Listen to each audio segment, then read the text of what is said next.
Germany is drawing up a free spending budget which see the country take on more than £70 billion in additional debt in a bid to offset the impact of the coronavirus. And projections indicate Germany's combined new debt for 2020 and 2021 could approach an eye-watering £270 billion. Finance Minister Olaf Scholz is said to be working on radical plans which if implemented would confound Germany's reputation as the masters of fiscal prudence, according to a source familiar with the matter.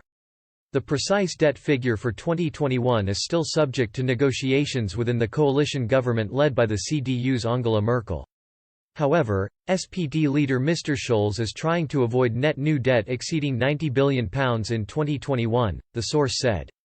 The step will require another suspension of Germany's constitutionally enshrined debt limits after Berlin already abandoned them this year.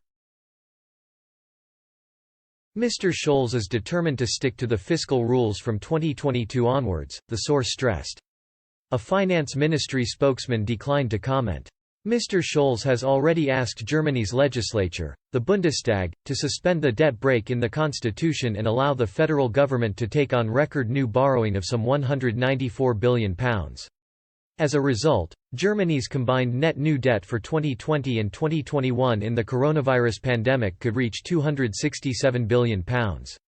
Officials have said Germany is anticipating its debt-to-GDP ratio to jump to around 77% in 2020 from just below 60% in 2019. The overall public sector budget deficit is predicted to reach 7.25% of GDP this year after a budget surplus of 1.5% last year. The Finance Ministry plans to update its tax revenue estimates next week. The publication of the figures will be followed by Mr. Scholz's proposal for the federal government's budget in 2021, which the cabinet is expected to pass on September 23.